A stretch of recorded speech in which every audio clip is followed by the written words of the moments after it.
When networking your home lab, you're probably going to come across 3 different types of cables.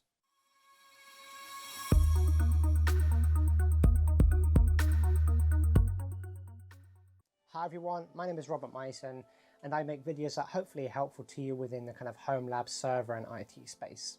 I've talked about this in another video before. I'm going to put a link up here, you can click on that, and I'm also going to put in the description below, talking about different kind of connectors and what they stand for and what they mean. In this video I'm going to show you really quickly what those connectors look like, and so you can get a really quick idea of the different types of connectors that you might see, and hopefully this video will be really clear at kind of showing you the different connector ends and what they are. When connecting your home lab, you're basically going to come across 3 different types of connectors, mostly for the networking. To be honest, most people are going to just have 2.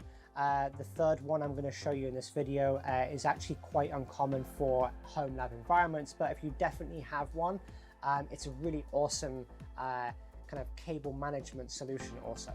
The most common connector you're definitely going to have is Ethernet connections.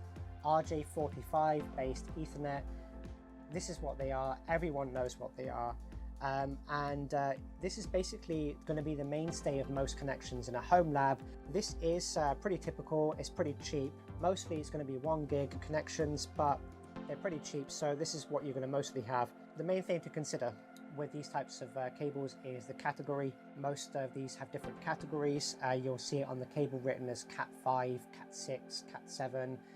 This is not the strength of specific cats. This is actually the category of the cable and how well it's built, basically. How well it can withstand interference from other cables and how fast the data can be over a certain distance. In a home lab environment, this is almost a non-issue, but if you can get some Cat 6 cables, certainly this is going to be good. And if you can get shielded cables, you're going to basically have no interference on the power cables. Typically, Ethernet cables that don't have any shielding, you'll know this because it'll be quite easy to bend them. They don't have any kind of shielding inside, usually a kind of foil shielding. Then basically what you're going to have is like some interference from power cables. They're very susceptible to that. But again, in a home lab environment, not typically a huge issue. It's mostly in kind of critical environments, mission critical environments. We're talking banking and so on like that. But certainly something to consider if you can get your hands on it because it's cheap.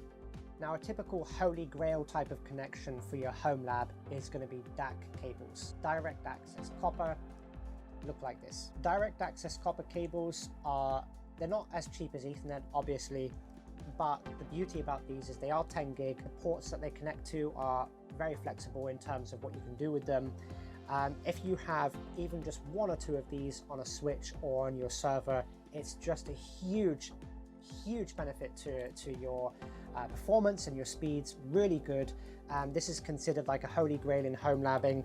If you can basically hook up most of your equipment using these. The cables can be pretty long. You don't need to get really long cables. Again, in a home lab environment, not really going to be worried too much. You mostly would connect these up between stuff in a home lab. You wouldn't normally network a whole house with these, although if you did, that would be pretty impressive. But basically, if you've got an editing machine, for example, I have at home a Mac Pro editing machine, which I put a 10 gig NIC card in there, and network interface card, and connect that directly up to my storage. So basically I store all of the video content that you're watching right now, I hope, on there, and then I access that directly. So again, DAC cables, direct access copper, very awesome, very sexy within the networking world. One of the most biggest pain in the asses about home labs, data centers, servers, networking in general is cable management. It is the most boring sounding topic in the world that makes me want my eyes to fall out of its head.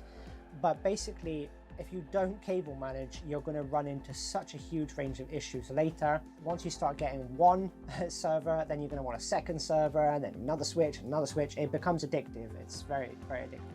In fact, I need to be careful about how much space I take up in my living room. But it's very addictive. Trust me, once you've got 1, you'll want more. And then before you know it, you've got a whole room full of stuff. And then a spider's web, which even like Shelob would struggle to get around. So if you can get some stuff for cable management, you know, cable tidy, zip ties, extra switches, patch panels, awesome. But if you're really lucky and you find some switches and routers online, really cheap, you may have access to some ADP ports. This is an ADP cable, and as you can see, on one end, we have 4 DAC cables. Very cool. On the other end, we have an ADP port. As you can see, it looks really similar to a DAC port, except bigger. This is an ADP cable, and basically what this is a jumped up, awesome caffeine injected DAC cable. It's basically 10 of these that go into one. They work pretty much exactly the same way, the only difference being that on the ADP end, when you plug it into a switch, you basically, rather than configuring 4 separate physical ports, which you normally do on those kind of switches, you would configure one port with 4 different profiles which go to 4 different cables. It's no more complicated really.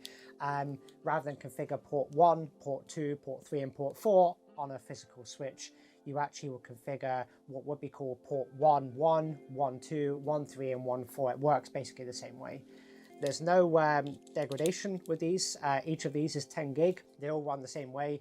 The backplane will still serve all of them the same way, so there's no difference. If you do find a switch with these can be really good for cable management, as you can imagine, because you've just got one cable coming out of your switch, and that's awesome. That saves a lot of headaches later. But this is pretty uncommon for most home labs to have, because it's just not that common that you find that level of enterprise equipment that cheap. So, but if you do, then good job, you found something really good. So I hope this video has been helpful to you. Basically, I'm just trying to inform everyone on home labs, servers and equipment, and trying to do my best to explain this to everyone. If you like the video, do press like. If you want to subscribe, press that too. And if you would like to be notified, surprisingly, there's also a bell icon you can press.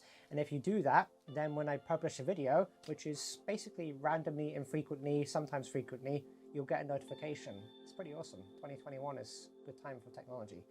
So, hope this has been good for you. I will see you in the next video.